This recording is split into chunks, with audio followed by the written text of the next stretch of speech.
Babe, sige na. Kahit video call lang, isang saglit lang. Ayoko nga. Okay na tong call.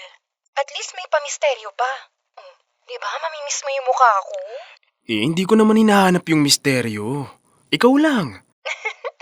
Ayoko, babe. Nakatwalya lang ako ngayon, oh. Hindi ba? Mas maganda yon? Ay, sira ka talaga. Alam mo namang wala pa tayo sa face na yan. Ria, halos 3 buwan na tayo. Nihalik, ayaw mo pa rin. Minsan naiisip ko kung gusto mo pa ba talaga ako. Hindi naman sa ayaw, babe. Ayoko lang na magmadali. Paano kung magsawa ako sa kahihintay? Baka mas masakit kung ibigay ko agad. Tapos doon ka pa magsawa. Alam mo naman kayong mga lalaki. Oy. Wag mo naman latin. Iba ako, no? Gusto lang kitang halikan. Makita, mahawakan at... Lucas? Oh, siya, saglit lang. Tatawag na lang ako ulit, ha? Sige, babe. Ingat. I love you. I love you too.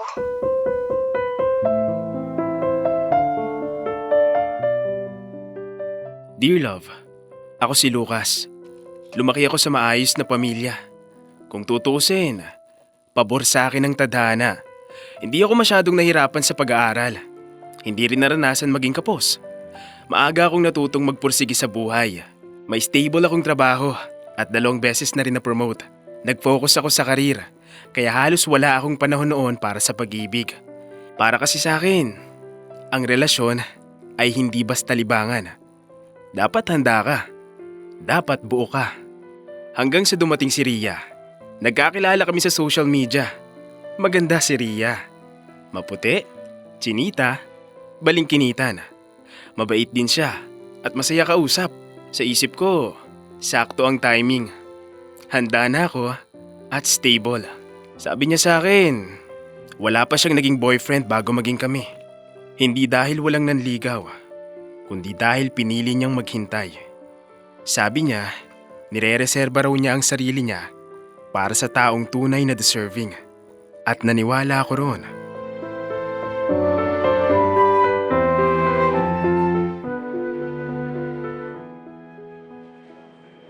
Babe, look Ang cute ng stuffed toy, di ba? O bakit ganyan na naman tingin mo? Parang gusto mong ipabili ah. Tingnan mo Parang limited edition lang siya.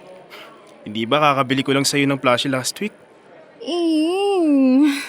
Sayang naman. Ay, sige na nga, next time na lang. Ay, oo na. Kunin mo na. Hindi na, next time na lang talaga. Sige na nga, dali.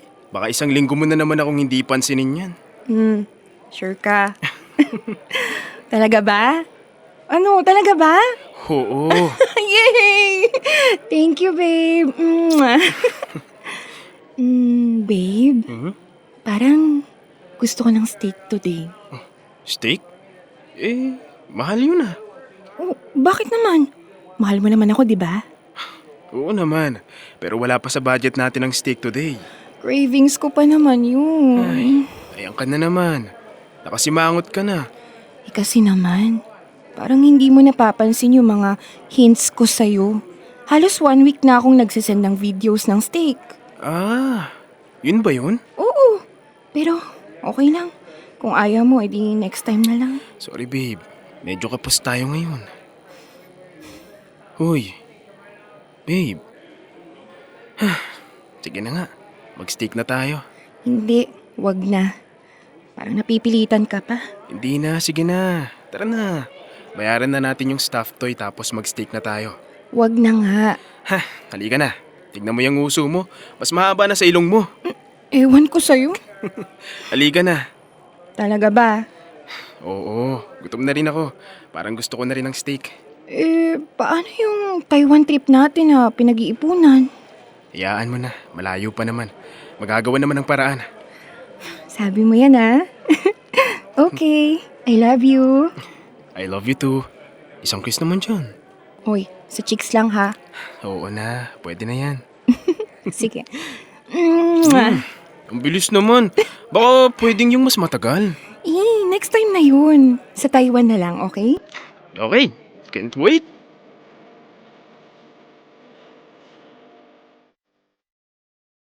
Masaya akong kasama si Ria. Sa totoo lang, magaan siya. Masarap kausap at madaling mahalin. Pero may mga pagkakataong pakiramdam ko, kailangan laging handa ang bulsa ko sa bawat hiling niya. Madalas biglaan, may pagka-materialistic ang girlfriend ko. At ako naman, bilang boyfriend, pakiramdam ko obligasyon kong sumunod. Gusto kong iparamdam sa kanya na may provider mindset ako. Kaya kahit ramdam ko na ang kirot sa bulsa, pilit ko pa rin kinakaya. Maglilimang buwan na kami ni Ria. Kaya naman sinabi kong gusto ko nang makilala ang pamilya niya. Gusto kong patunayan sa kanila na seryoso ako, na maayos ang intensyon ko. Pero sabi niya, hindi pa raw pwede. Baka raw mabigla ang mga magulang niya. Naintindihan ko. O sinubukan kong intindihin. Kaya nagpasya siyang ipakilala muna ako sa mga kaibigan niya. At pumayag ako. Dahil mahal ko siya. At dahil umaasa akong balang araw, maipapakilala niya rin ako sa pamilya niya.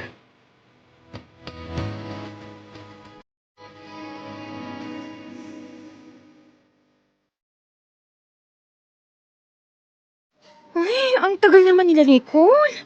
30 minutes nang late. Relax ka lang, babe. Baka na traffic lang. Gusto mo ba? Umorder muna tayo ng appetizer? Sige babe. Siguro yung fish and chips na lang.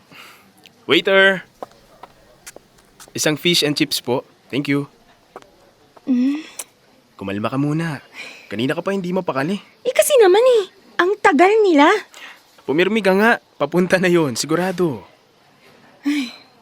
Ay, babe, Hmm? may sasabihin pala ako sa'yo. Kasama ni Nicole yung boyfriend niya. Medyo seloso yun, so may request sana ako sa'yo. Request? Ano yun? Kung pwede lang, huwag mo masyadong kausapin si Nicole. Ha? Paano yun? Hindi ba't double date to? Gusto ko lang na makita mo siya at makilala. Pero please, iwasan niyo munang magkwentuhan na matagal. Bakit naman? Seloso nga kasi yung boyfriend niya. Para iwas gulo. Hindi ko gets. Eh basta, malalaman nung pagdating nila. Hindi ba pwede mo munang ipaliwanag? Nicole! Nicole, nandito ka na! Wait. You must be Lucas. Hi, Nicole. Nice to meet you. This is Cherry, my boyfriend. Lucas, nice to meet you, bro. Nice to meet you too. Nag-order na pala kami ng appetizer. Order na lang kayo kung ano yung gusto nyo. Sagot ni Lucas. Sagot ko? Yes! Di ba, babe? Napag-usapan na natin to kanina. Babe, wala naman tayong napag-usapan pero... sige. Ay, may pagkakuripot pala tong boyfriend mo, Haria. Don't worry, Lucas. We can pay. No. Nagulat lang ako. Wala kasi talaga sa usapan namin. Bro, ako na lang magbabayad. No, it's okay. I've got this. Yan din naman ang sinabi ni Ria. Let's order na nga lang. Mamaya na nating problemahin yan. Right.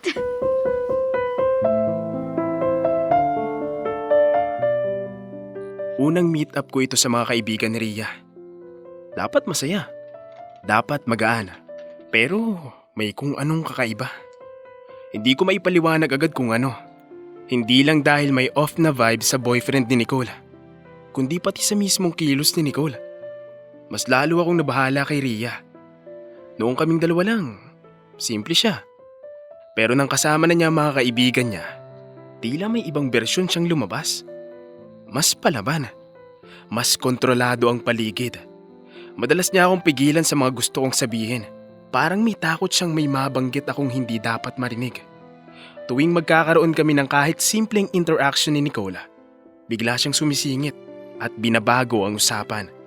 Pinili kong isipin na pagiging possessive lang yun. At sa totoo lang, okay lang naman sa akin. Naiintindihan ko kung mahal ka ng isang tao.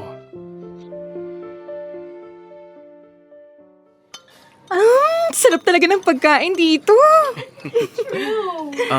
Picture tayo? Babe, no need na. Hmm? Di ba nga I told you, we can post about us muna. Hindi ko naman ipopost, babe. Sure yan ha?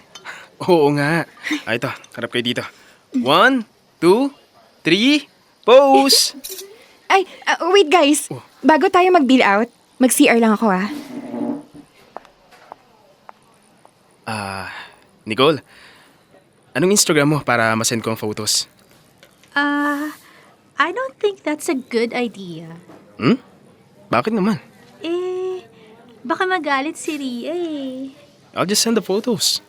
Oo nga naman, love. Isend lang naman ni Lucas yung photos eh. Okay. Here, oh. Okay. Send.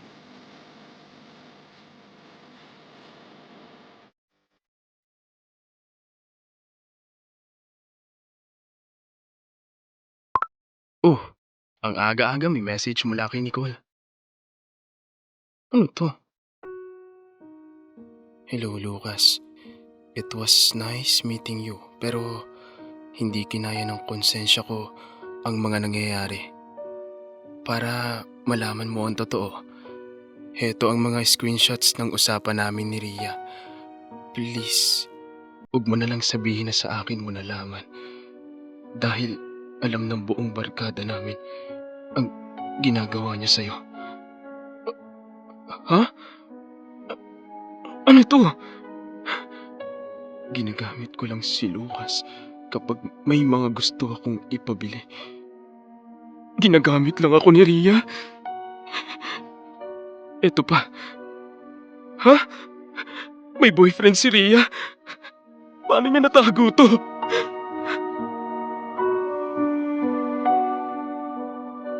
Hindi ako makapaniwala. Paano ako nalinlang ni Ria? Paano niya nagawa na maitago sa akin ang isang bagay na ganito kalaki? Noong nalaman ko kay Nicola, hindi na ako nakapagpigil. Agad ako nag-imbestiga at pilit na hinanap kung saan siya nakatira. At sa kasamaang palad, o sa katotohanan, totoo, may long-time boyfriend pala si Ria. Melvin ang pangalan niya. At nakatira silang dalawa sa iisang bubong. Kaya pala ayaw niya akong dalhin sa bahay nila. Dumating ang birthday ni Ria. Nakipagkita ako sa kanya. Hindi para magbakaawa, hindi para magpaliwanag, kundi para sabihin ng diretso. Alam ko na ang totoo.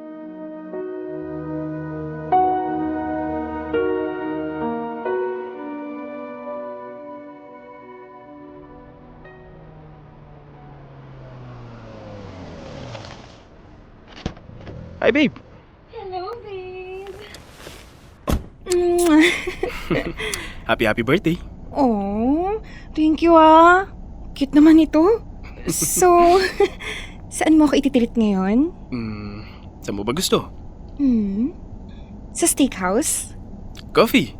Gusto mo bang mag-coffee after break? Sa Tagaytay? Oh, sure. Shopping. Gusto mo rin bang mag-shopping? Totoo ba yan? Naku, nakakahiya naman. Pero if you insist, edi go.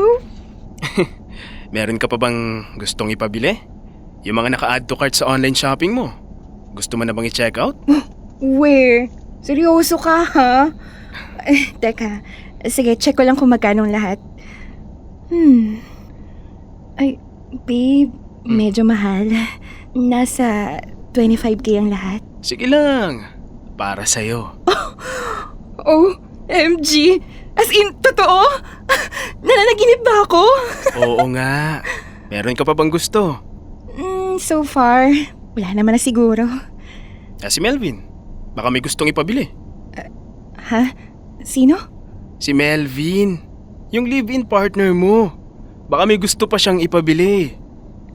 Sinong hindi ko alam yung tinutukoy mo, Lucas. Come on, Ria. Gusto mo ba tawagan pa natin siya ngayon? Lucas. Ang kapal ng mukha mo, Ria. Ang kapal ng mukha mo! Hindi ko alam ang sinasabi mo, Lucas. Alam ko! Alam ko na ginagamit mo lang ako. Really? Para sa material na bagay, manloloko ka ng ibang tao? Ilang buwan din yun, Ria. Kaya pala ayaw mo akong dalhin sa inyo. Kaya pala ayaw mo mag-post ng kahit ano sa social media. Paloki ka? Manloloko ka lang pala. Babe. Huwag mo akong tawagin, babe. Manloloko ka? Gusto mo ng regalo? Babe naman. Ito ang regalo ko sa'yo. Break up!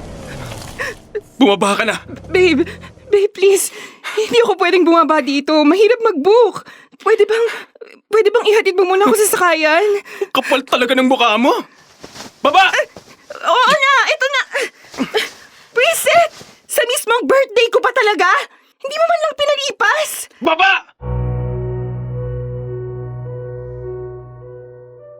Dear love, isang matinding aral ito para sa akin.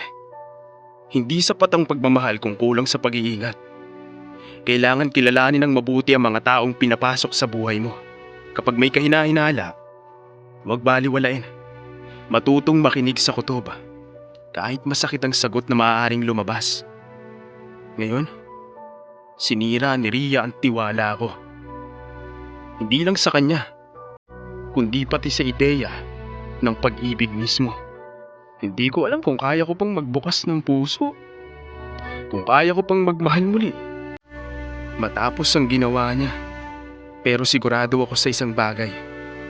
Hinding-hindi na ako magiging bulag.